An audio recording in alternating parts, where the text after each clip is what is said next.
Hello students, I am your English mentor और आज मैं लेकर आई हूँ आपके लिए एक बहुत ही ज़्यादा interesting story.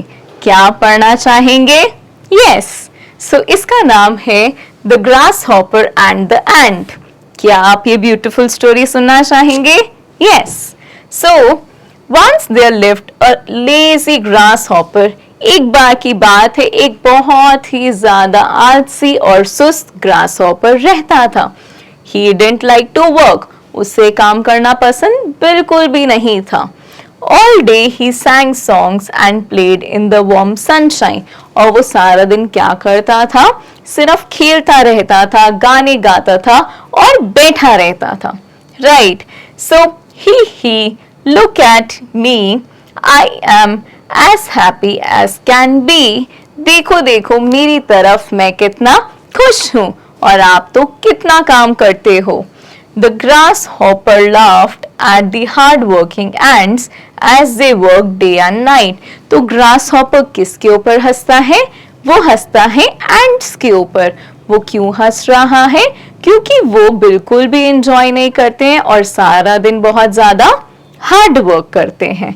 So we are storing grains for the long winter ahead, they replied। तो उन्होंने क्या जवाब दिया कि आगे आने वाली जो सर्दियां है ना, हम उसके लिए ग्रेन्स को कलेक्ट कर रहे हैं। हम अपने लिए खाना कलेक्ट कर रहे हैं क्योंकि जब सर्दियां होंगी ना तो हमको खाना खाने को नहीं मिलेगा और तब हम इन सेविंग्स को यूज कर लेंगे। So the lazy grasshopper laughed louder। तो जो ग्रास हॉपर होता है वो और भी ज्यादा जोर से हंसता है, ये सोचकर कि इनका आइडिया तो बिल्कुल ही बेकार है। So summer ended and the cold winter arrived। और जो गर्मियां होती हैं वो खत्म हो जाती हैं और जो विंटर होते हैं वो आ जाते हैं। The wind blew strong and it started snowing। So अब हवा बहुत तेज चलने लग जाती है और अब तो स्नो भी आ रही है, अब तो स्नो भी आ रही है। So the grasshopper now began to worry। और अब जब बर्फ पड़ रही थी तो ग्रास हॉपर को भी टेंशन होने लगी कि अब मैं सर्दियों में क्या करूंगा। So there is no food to eat, no leaves and no grass। तो अब ग्रास हॉपर सोचता है कि सर्दियों में ना तो कोई लीव्स है, ना ही कोई ट्रीज है और मेरे पास खाने के लिए कोई ग्रेन्स भी नहीं है। I can't see even the tiniest fly or worm। और मुझे तो छोटे से छोटा बी या कोई भी worm भी नजर में नहीं आ रहा है। What will I do? I will surely starve। तो मैं अब क्या करूंगा? मैं तो जरूर भूखा मर जाऊंगा। ऐसा कौन सोच रहा है? ग्रास हॉपर सोच रहा है। तो ग्रास हॉपर ने पूरे समर्स में कुछ भी कलेक्ट नहीं करा था और अब विंटर्स में उनके पास खाने के लिए कुछ भी नहीं है। The lazy grasshopper remembered how the hard-working ants have stored the grains for the winter। तो अब ग्रास हॉपर ये सोचता है कि अच्छा, इसीलिए जितनी भी एंट्स थी वो पूरा का पूरा समर क्या कर रही थी? सिर्फ और सिर्फ ग्रेन्स स्टोर कर रही थी। और जब वो ग्रेन्स स्टोर कर रही थी तो ग्रास हॉपर एंजॉय कर रहे थे। ही नॉक्ड एट द डोर। और फिर वो किसके पास जाते हैं? एंट्स के पास जाते हैं और क्या बोलते हैं? Dear ants, I am hungry and feeling cold, I have nothing to eat. तो वो क्या बोलते हैं कि मुझे बहुत ठंड लग रही है और मेरे पास खाने के लिए कुछ भी नहीं है, तो क्या आप मेरी हेल्प करोगे? Can you please give me some food? He pleaded। तो उन्होंने रिक्वेस्ट करा। प्लीड करना मतलब रिक्वेस्ट किया कि क्या आप अपना खाना मुझसे शेयर करोगे क्योंकि मुझे बहुत ठंड लग रही है और मेरे पास खाने के लिए कुछ भी नहीं है।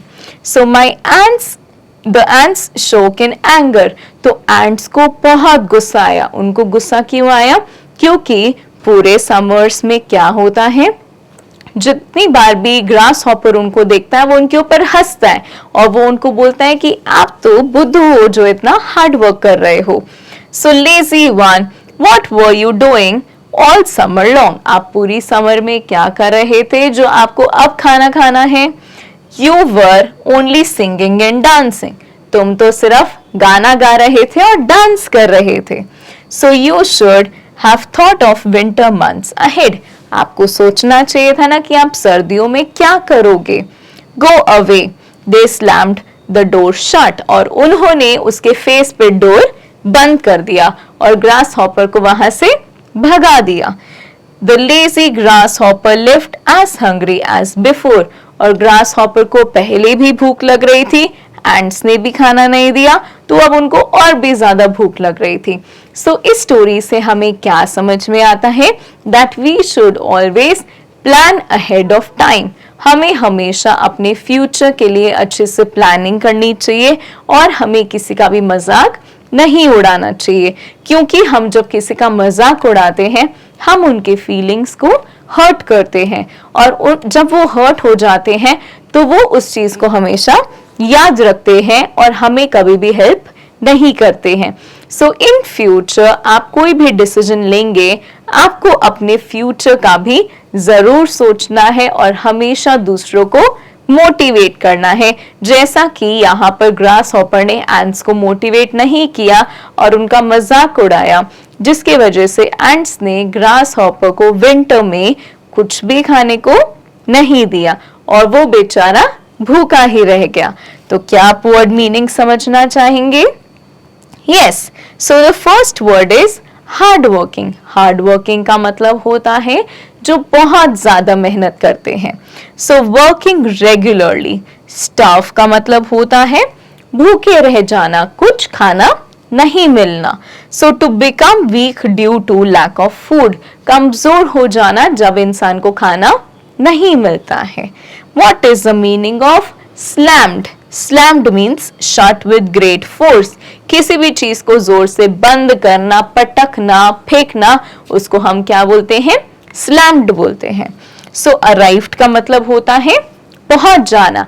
I have arrived to the school. मतलब मैं स्कूल पहुंच चुकी हूँ. Now we are going to attempt a few exercises. We are going to attempt the conceptual assessment. क्या आप मेरे साथ ही attempt करेंगे? Yes. So the first question is tick the correct answer. हमें यहाँ पर मिलेंगे कुछ MCQ questions और हमें उनमें से बेस्ट ऑप्शन को चूज करना है. So the grasshopper was very what? Grasshopper क्या था? Lazy, hardworking और wise. So what was the grasshopper? The grasshopper was very lazy. Now the ants were storing grains, nuts or water. So they were storing the grains. Winter is very hot, warm or cold. Winters कैसे होते हैं? Winters होते हैं cold. And now we will understand the oral exercise. So who said the following words?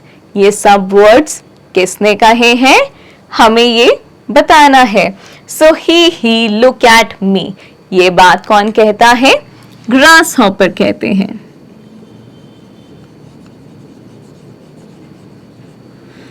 We are storing grains. ये कौन बोलता है?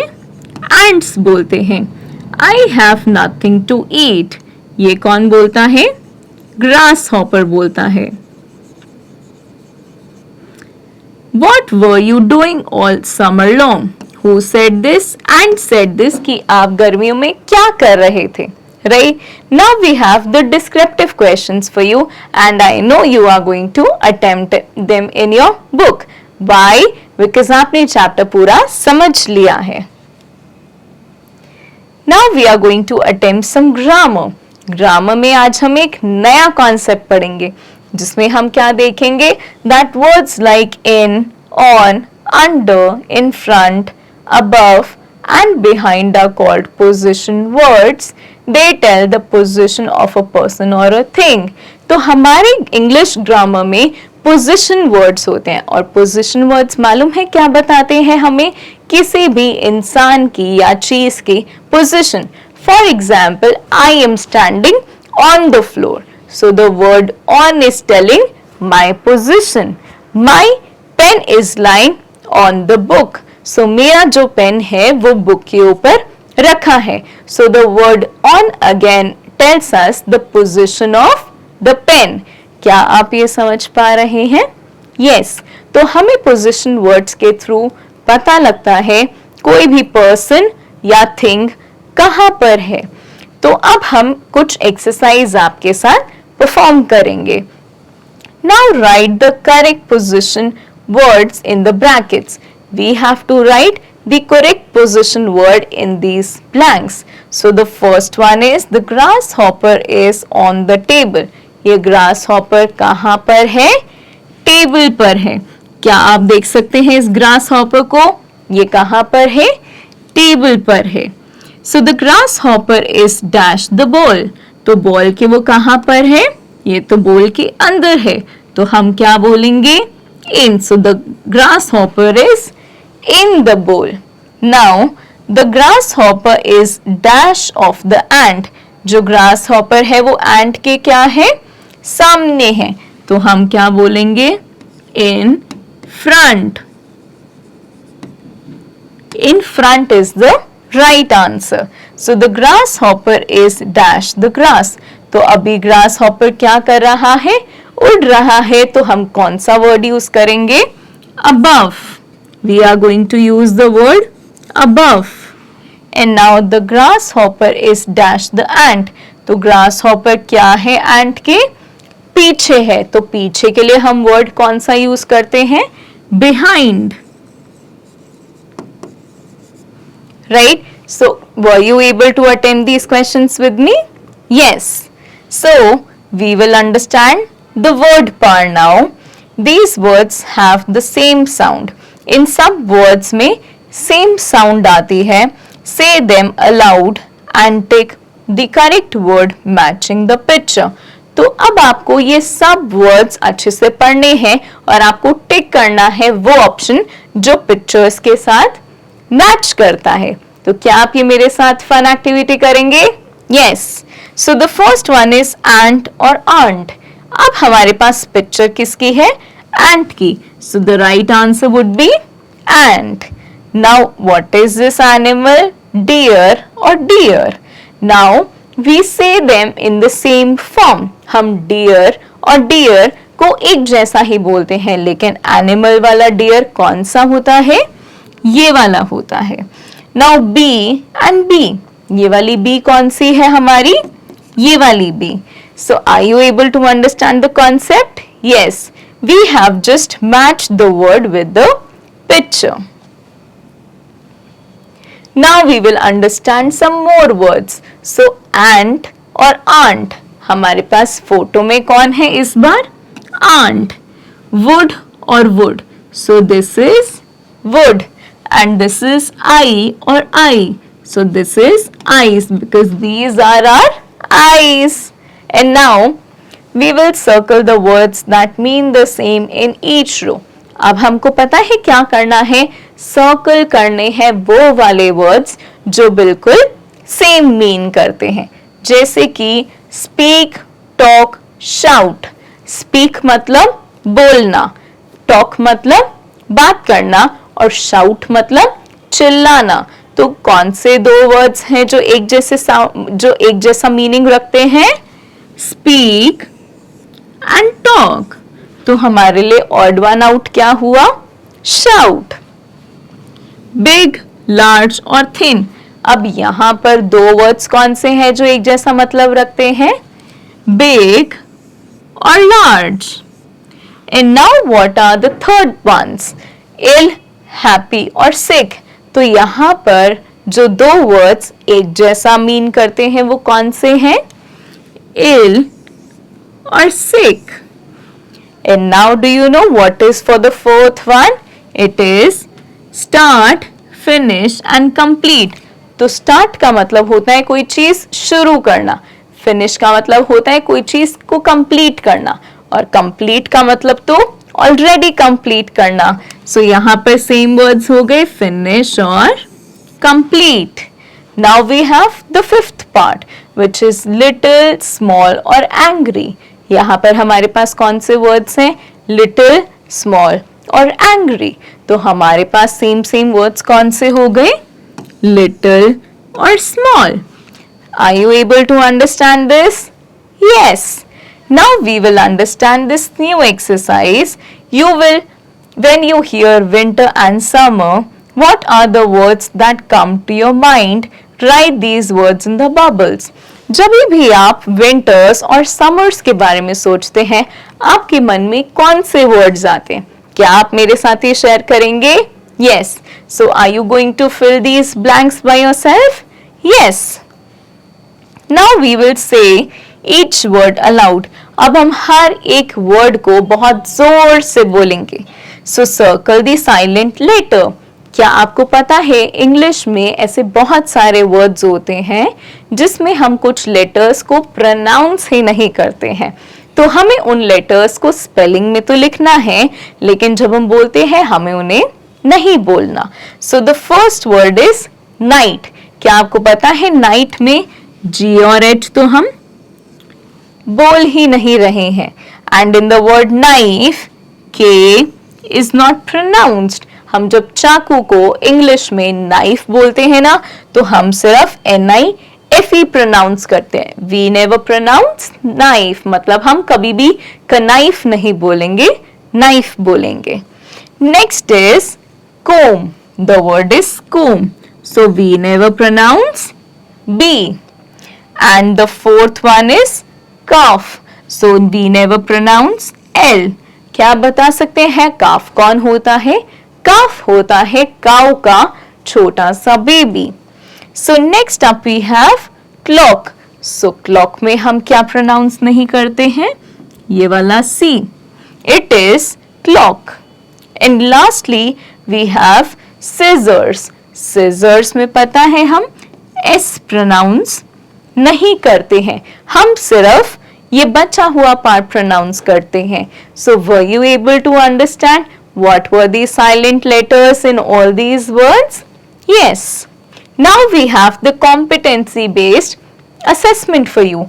You have to do the writing skills. The riddle me part एक बहुत interesting riddle है जहां पर आपको बहुत सारे एनिमल्स एक ही पिक्चर में मिलेंगे और आपको इन्हें आइडेंटिफाई भी करना है. And next up we have the speaking and the creative activities for you. Are you going to attempt it by yourself? Yes.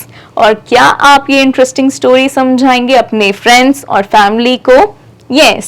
और जब भी आपसे कोई पूछे कि हार्ड वर्किंग होना बुरी बात है क्या, तो आप उनको यही story सुनाओगे that ants also worked for the entire summer, ताकि वो एंजॉय कर पाए अपने विंटर्स में. और इसीलिए ही हमें हमेशा हार्ड वर्क करते रहना चाहिए, क्योंकि उससे हमें बहुत अच्छे रिजल्ट्स आएंगे.